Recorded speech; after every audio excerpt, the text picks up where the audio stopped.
ଏଇଟା ହେଉଛି Patia railway station. ଆମର କିଛି ଘରେ କାମ ଥିବାରୁ ଆମେ ଗାଁକୁ ସକାଳୁ ସକାଳୁ ବାହାରି ଯାଇଥିଲୁ। ଆଉ ଏଇଟା ହେଉଛି କୁଆଖାଇ ସେତୁର ତଳ ଭାଗଟା, ଆଉ ଯାହାକି ଆମେ ଘରକୁ ଗଲାବେଳେ ଏଇଠାରେ ଖାଇକି ଯାଉ। ଏଇଟା ହେଉଛି କୁଆଖାଇ ସେତୁ। ତ ତାପରେ ଆସିଗଲା ମଞ୍ଚେଶ୍ୱର, ଆମର କଟକ ଯିବା ରୋଡ଼। ଏଇଟା ହେଉଛି କୁଆଖାଇର ବ୍ରିଜ୍ଟା। ଆଉ ନଈରେ ତ ପାଣି କମ୍ ଅଛି, ମାଛ ଧରା ହେଉଛି।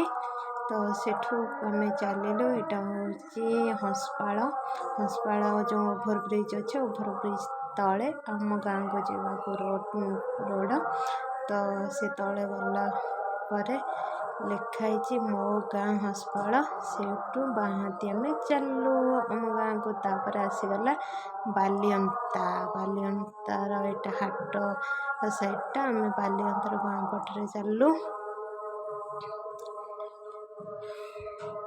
ତ ଏଇଟା ଜୟଦେବ ପୀଠ ଗଲା ଯେଉଁ। ତାପରେ ଏପଟେ ଆସିଲାଠୁ ଆମ ଗାଁ ସାଇଡ଼୍କି ଯିବା ରୋଡ଼ଟା। ଏଇଟା ହେଉଛି ବାଗଲପୁର ସିଧା ରୋଡ଼ଟା ହେଉଛି ଅଡ଼ଶପୁର। ଆଉ ବାଁ ହାତି କଟିଗଲେ ଆମ 22 ମୌଜାକୁ ରାସ୍ତା। ଏଇଟା ହେଉଛି ଆମର କୁଳଶ୍ରୀ ବ୍ରିଜ୍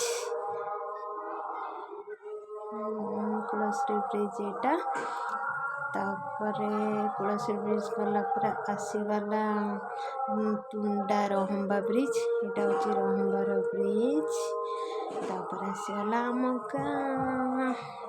ତ ଏଇଟା ଆମ ଗାଁ ରୋଡ଼। ତାପରେ ମୁଁ ଘରକୁ ଗଲା ପରେ ଏଇଠି ବାବାଙ୍କର କିଛି ବାସନ ପଡ଼ିଥିଲା, ଧୁଆଧୁଇ କରିଦେଲି। ତ ଏଠି ପାଣି ଆମର ପାଇପ୍ରେ ଆସେ, ଆମର ମଟର ଲଗା ହେଲା ଆସେ। ମୁଁ ପାଇପ୍ ମୋଡ଼ି ଦେଇକିନା ଧୁଆଧୁଇ କରୁଥିଲି। ତାପରେ ଆମେ ଆସିଗଲୁ ଖାଇବା ପାଇଁ। ବାପା, ପୁଅ, ମୁଁ, ସିଏ ସମସ୍ତେ ଏଠି ବସି ଖାଇଲୁ। ତ ଖାଇବାରେ ଥିଲା ଭାତ, ଡାଲି, ଛତୁ ତରକାରୀ, କୋବି ଆଳୁ କଷା ଆଉ ପାମ୍ପଡ଼। ଏଠି ସମସ୍ତେ ବସିକିରି ଆମେ ଖାଇଦେଲୁ। ଖାଇସାରିଲା ପରେ ବାପାଙ୍କର ମୋର ଗଲୁ ବାରିପଟେ। ବାପା ଶାଗ, ପୋଇ, କଖାରୁ ଡଙ୍କ ସବୁ ଲଗେଇଥିଲେ। ତ ଗଲୁ ତୋଳିବା ପାଇଁ। ବାପାର ମୋର ଶାଗ ତୋଳିଲା ଭିତରେ ଗୁଗୁ ପଚାରୁଥିଲା ଛାତ ଉପରେ ସେ କ'ଣ ବାଡ଼ଉଛନ୍ତି। ମୁଁ କହିଲି ବିରି ବାଡ଼ଉଛନ୍ତି, ଯେତେ ଏବେ ବିରି ଅମଳ ଟାଇମ୍, ତ ବିରି ବାଡ଼ଉଛନ୍ତି। ତାପରେ ବାପାର ମୋର ଶାଗ ଟିକେ ତୋଳିଲୁ। ଶାଗ ତୋଳିକିରି ବାପା ଦେଖାଉଥିଲେ କଖାରୁ ସାର କ'ଣ ଦେଇନାହାନ୍ତି। ଦେଖୁଛୁ ଏ ମାଟିରେ ସାର ନଦେଲେ ବି କେତେ ସୁନ୍ଦର ଭାବରେ ଫସଲ ଗୁଡ଼ା ହେଉଛି।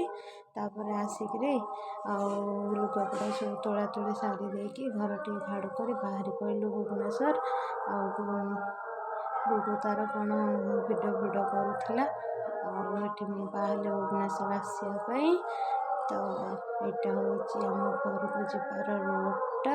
ତାପରେ ବାପାଙ୍କ ସହିତ କଥା ହେଇ କ'ଣ ଦାଣ୍ଡରେ ଆସି ବୁଲାବୁଲି କରୁଥିଲେ। ଆଉ ବାପାଙ୍କ ସହିତ କଥା ହେଇକି ଆମେ ବାହାରିଲୁ ଆସିବା ପାଇଁ। କ'ଣ କରିବା, ଘରକୁ ଯିବାକୁ ଯାଇକି ରହିବାକୁ ତ ବହୁତ ଇଚ୍ଛା, କିନ୍ତୁ ଯେହେତୁ କିଛି ପ୍ରୋବ୍ଲେମ୍ ଅଛି ସେଥିପାଇଁ ରହି ହେଉନି। ବାହାରେ ବି ଘର ଭଡ଼ା ଦେଇ ରହିବାକୁ ପଡ଼ୁଛି।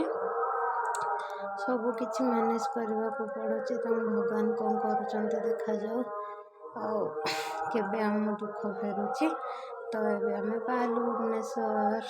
ତ ଆସିଲା ବାଟରେ ଏଇଠି ପୁଣି ଆମର ସେଇ ବାଲିଅନ୍ତା ପାଖରେ ସନ୍ଧ୍ୟାବେଳେ ମୁଣ୍ଡ ଯେହେତୁ ଜୋର ବିନ୍ଧା ହେଉଥିଲା, 2 ଜଣ ଯାକ ଟିକେ ଚାହା ପିଇଦେଲୁ।